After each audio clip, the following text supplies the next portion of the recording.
Okay, so like I was saying, what was the turning point for you in changing your mind regarding what you wanted to do with your life and how you were just done with the gang affiliations in prison?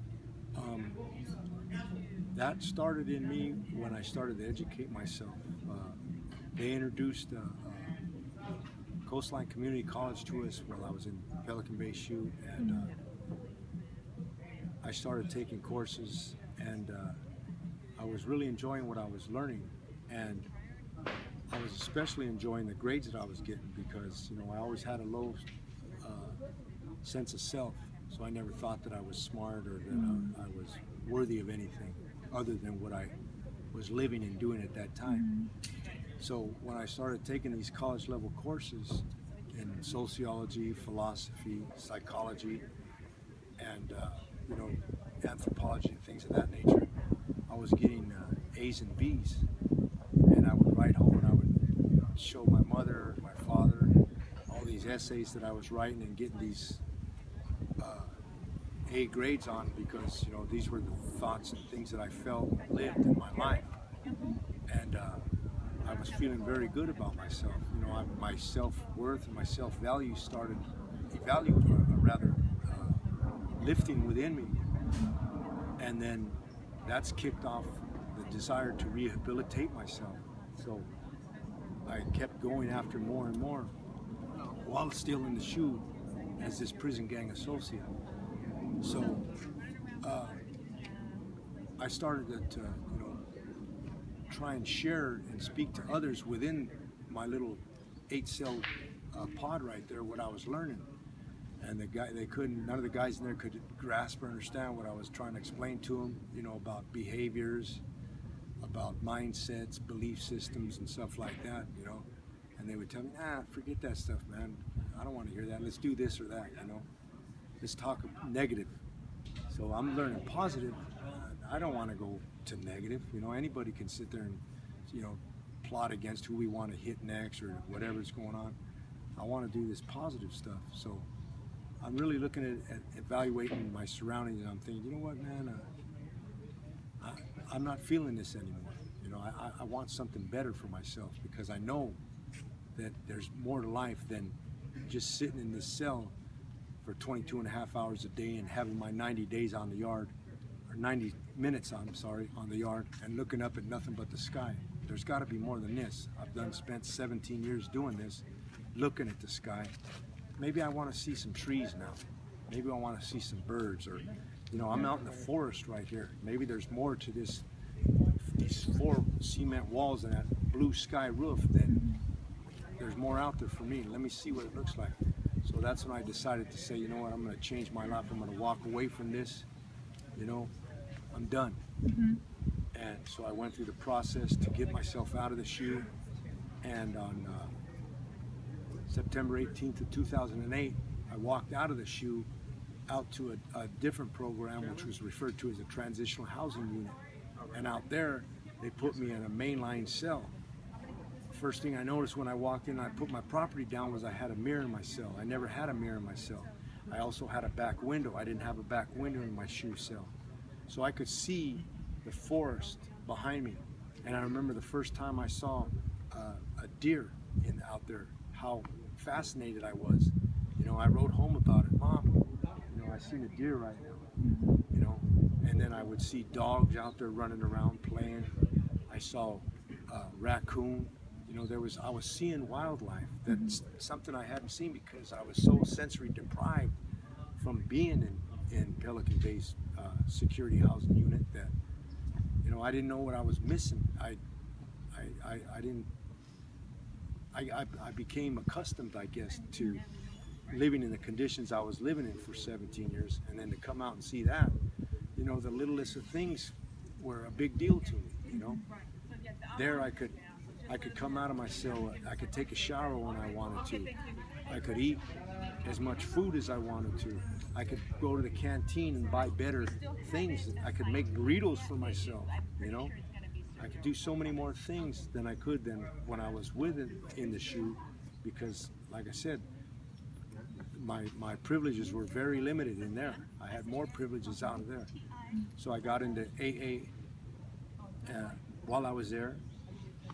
You know, that started the rehabilitation process. I continued with my college program, and I obtained my AA for the Arts and Humanities in December of '09, and I was just waiting to be transferred out of there so that I could go to another prison. I just wanted to get to a mainline so where I could really start the rehabilitation process, because like I told you, the whole thing was to lift up my self-worth, my self-value. Once that was up, I was on a roll, you know, because I always felt so low. And I think that's what it is with a lot of people.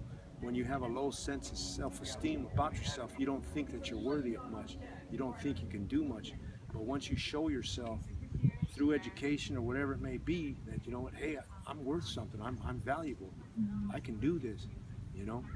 I always thought I never could, and I always used to cheat, or I never tried, or I never applied myself. Look, here I am in college now. I'm getting A's and I'm getting B's. How can that be? It was always in me, but I just never brought it out of me because of my low sense of self.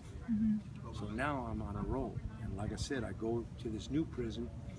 I get there, you know, and that prison was a godsend to me, because I could have went anywhere else and not gained as much insight into myself that I needed.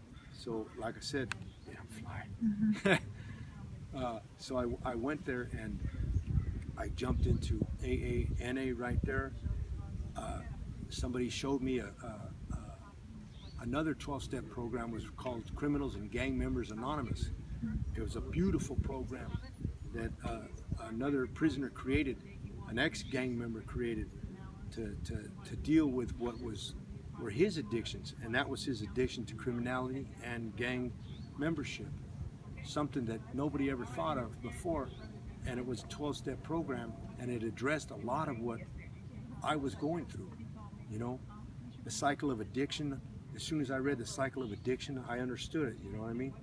You know, I would think about doing a crime. I would imagine myself doing a crime. I would do the crime. I'd see how the gratification I got out of it, and I would repeat the crime. So I fit the cycle of addiction, you know? It's like obsession, compulsion, progression, and that's exactly what it was. I would obsess on a crime, I would compulse on it, and then progress. And so I said, man, this is what's wrong with me right here. Yeah, you know, I drink beer and I smoke weed and I do other drugs, but I don't have habits. But no, they were habits. So I'm dealing with that part. But this is the real problem with me. I'm a criminal, and I've been one since I was 7 years old. So now, why do I think and believe that way? So then I started to go through that 12-step process, and everything started to make sense to me. So I'm growing more and more. Then I start, you know, getting rid of some of this shyness in me, and I start participating in what was called the Inmate Peer Education Program, IPEP. And that's when we study and educate the population on things like HIV and AIDS, tuberculosis, diabetes, the immune system, all of these things. We study them. We give presentations on to the nursing staff, and they give us their approval on it, and we pass. So I went into that, and since I taught myself how to speak Spanish while I was in the SHU, I was able to do it in English and Spanish. So everything that I do nowadays, I do it in English and I do it in Spanish. And I do that because I'm trying to give back. I want to teach those that speak Spanish that there's more to life than the life that they're leading. You know, so everything I learn it in English first, and then I do it in Spanish. So I gave my presentation on HIV in English and Spanish. I did my master's on the immune system and tuberculosis in English and Spanish, and then I helped another Spanish speaker do his together. So I had done the program 3 times. Then came the Alternatives to Violence program, which I went to as a beginner. I enjoyed it. I went back. I went to the advanced. I enjoyed that so much I got from it. So then I became a facilitator. So now I'm a facilitator in that. I can facilitate these programs to other prisoners in English and Spanish and help them as well. and I love it. You know, I love giving back. That's who I am now. Mm-hmm. I love living an altruistic life. You know, before I just took, everything was about me, and I took this, I took that, and whatever I wanted, I did. You know, so I heard so many people living like that. So now I want to give back.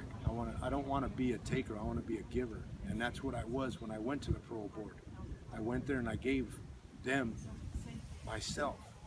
And I wasn't afraid. You know, what questions you want to know? Why did I do this crime? Did I mean to do this crime? Yes, I did. That's who I was at the time. I was sick. I was impulsive. I don't think like that anymore. Mm-hmm. I've changed my life, and I'm proud to say that, you know, who I am now, and I'm proud to show you who I am now, because the old me I was ashamed of. Now I am ashamed, but at that time, you know, I couldn't understand that I was sick, Yeah. and now I'm better. That's awesome. Thank you so much.